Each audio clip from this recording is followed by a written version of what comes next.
They stop Dana Rourke at the door. Observers wait outside. Colonel Brent Keating mutters, barely looking at her. The others chuckle. She doesn't. She just nods and steps back. But stick around. They thought she was background noise.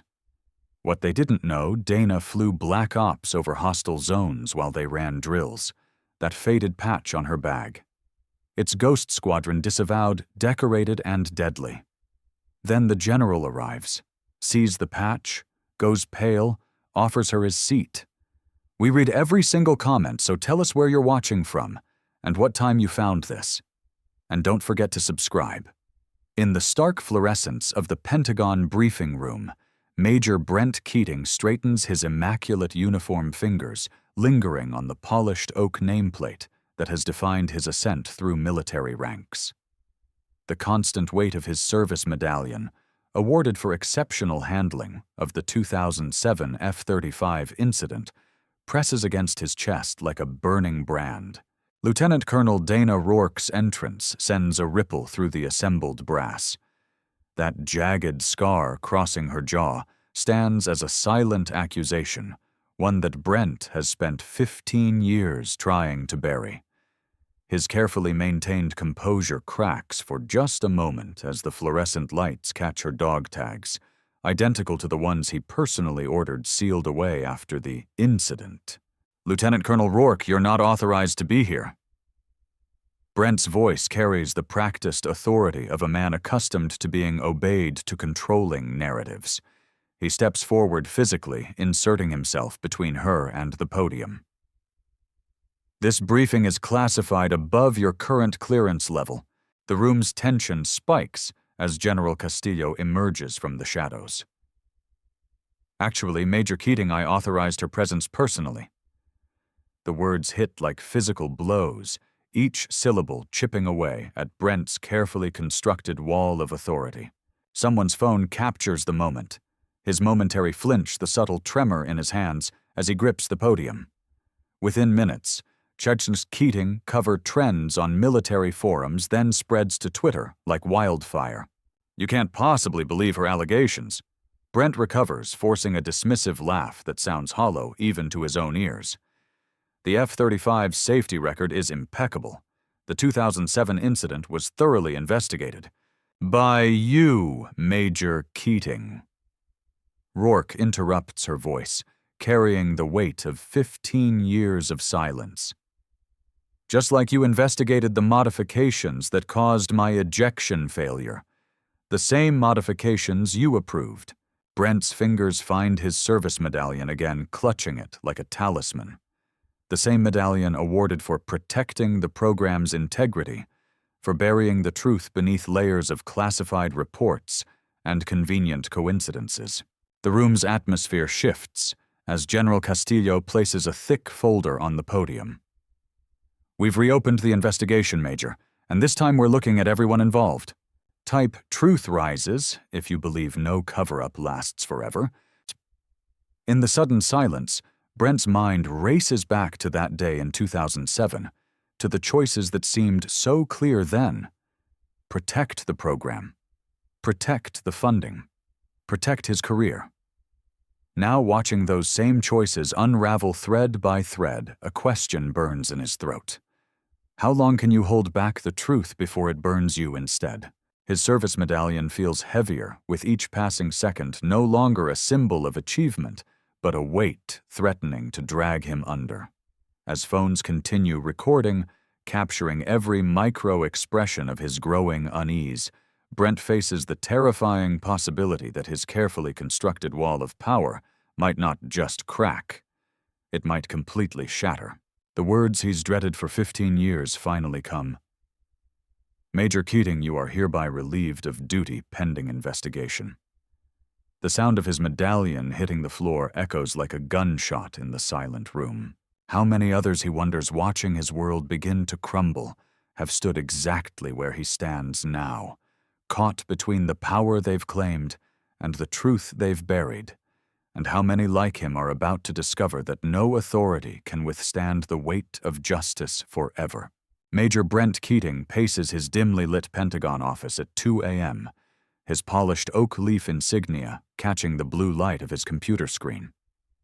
14 years of calculated deception are unraveling before his eyes as Lieutenant Colonel Dana Rourke's testimony spreads like wildfire across social media. The hashtag F35Truth has reached 100,000 mentions in just 3 hours. Delete it all. Major Brent Keating mutters, fingers hovering over his keyboard. But he can't.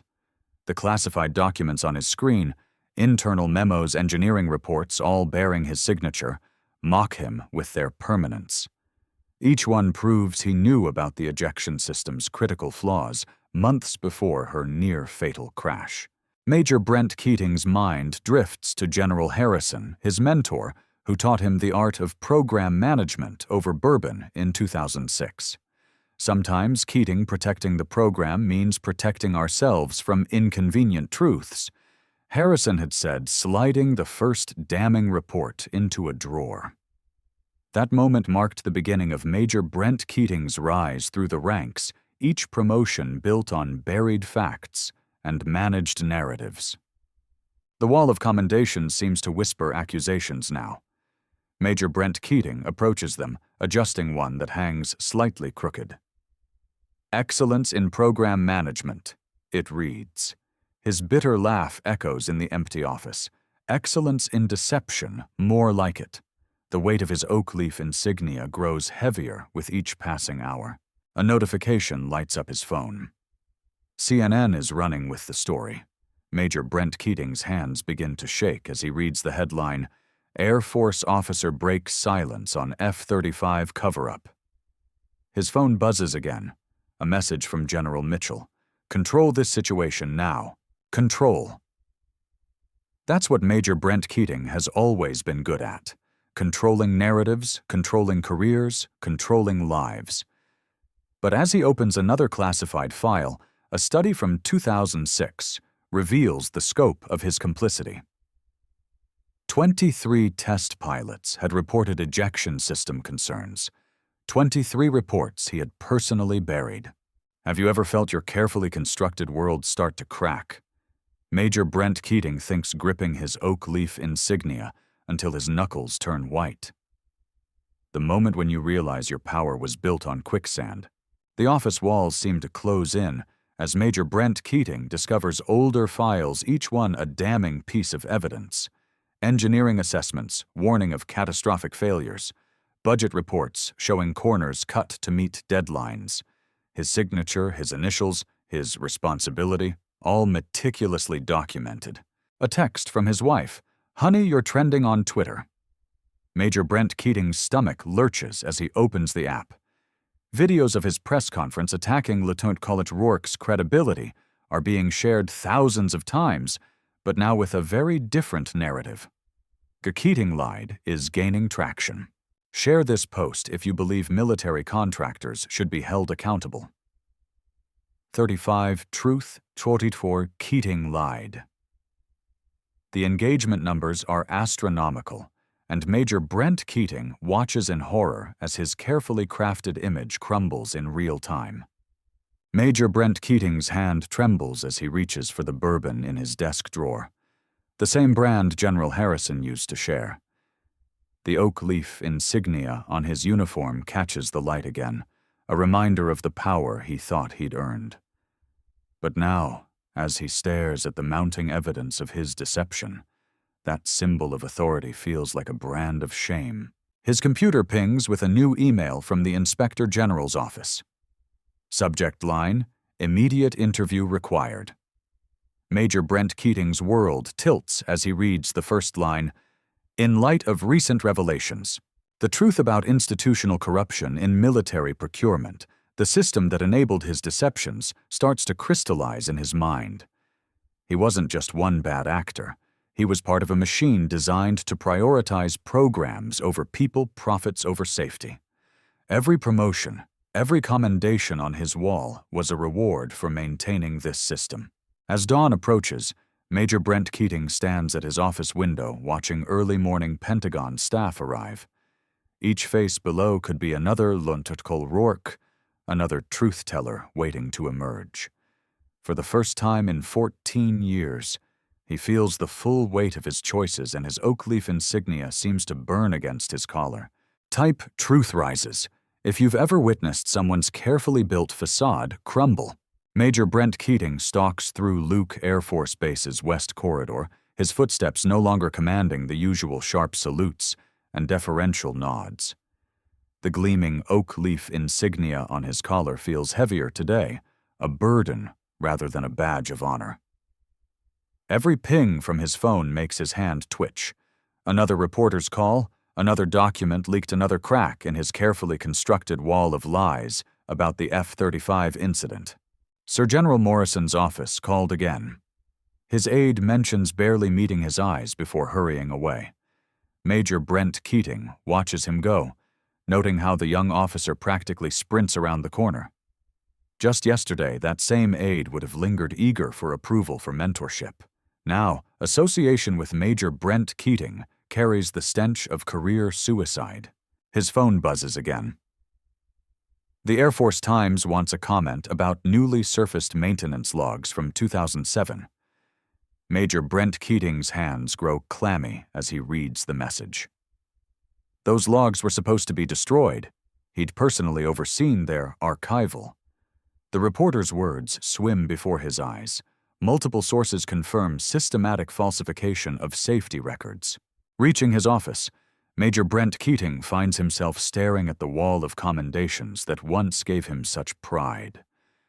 The Distinguished Service Medal gleams mockingly, awarded for exceptional leadership during the very period he'd helped bury the truth about the ejection system failures. His fingers trace the edge of his service photo, remembering the day it was taken. He'd stood so tall, so certain of his path. A commotion outside draws him to the window. Lieutenant Colonel Rourke is crossing the quad, her signature limp more pronounced today, surrounded by a group of young female pilots. The scar on her jaw catches the sunlight, a permanent reminder of the training accident that nearly killed her. Major Brent Keating's stomach churns as he watches them. He'd dismissed her concerns back then, branded her hysterical, unfit for command. Now, with each passing hour, her credibility soars while his plummets. His phone chimes with a text from his daughter. "Dad, is it true about Lieutenant Colonel Rourke? My instructor just showed us the footage from her congressional testimony." Major Brent Keating's hands shake so badly he nearly drops the phone. His own daughter, his legacy to the Air Force, questioning him. The shame burns deeper than any reprimand. Fatun. Keating's lies trends on military forums. Video clips of his dismissive testimony about pilot error splice against Lieutenant Colonel Rourke's detailed technical analysis. Each share, each comment, each damning comparison chips away at 2 decades of carefully cultivated authority. The base commander's secretary appears in his doorway. "Sir, they need you in the JAG office. Something about additional witnesses coming forward." Major Brent Keating nods mechanically, his collar suddenly too tight. As he walks the familiar halls, he catches glimpses of hastily ended conversations, of eyes sliding away, of respect evaporating like morning dew. His medal wall flashes through his mind again. How many of those honors were built on silence, on other voices suppressed, on safety reports doctored? Major Brent Keating reaches the JAG office, his hand hesitating on the door handle. Inside, he knows more evidence awaits, more proof that his protection of the program was nothing but self-serving cowardice. "Have you seen what they're saying about your father?" The text from his wife cuts deeper than any official inquiry. Major Brent Keating sinks into his chair, the weight of decades of decisions crushing down. The next generation of pilots will study this case, his daughter among them. They'll learn about integrity not from his example of leadership, but from his failure to uphold it. Oath. Type. Truth rises if you've ever watched someone's carefully built facade crumble. The base chapel bells toll the hour, each ring an accusation. Major Brent Keating's eyes fix on his reflection in the window. Still wearing all the trappings of authority, but the power behind them has turned to ash in his mouth. Lieutenant Colonel Rourke's words from her testimony echo in his mind. The truth doesn't fear scrutiny, Major. Only lies need protection. My hands shake as I download the full incident report. The screens glow, illuminating Major Brent Keating's office at 2 a.m. The familiar hum of military-grade servers can't drown out the thundering of my heart. Every classified document I access feels like another nail in my career's coffin, yet I can't stop. The 2007 F-35 ejection failure file opens before me, and Lieutenant Colonel Rourke's original report, the one I helped bury, stares back accusingly. Delete the evidence. I whisper to myself, echoing the words I've repeated countless times over the years.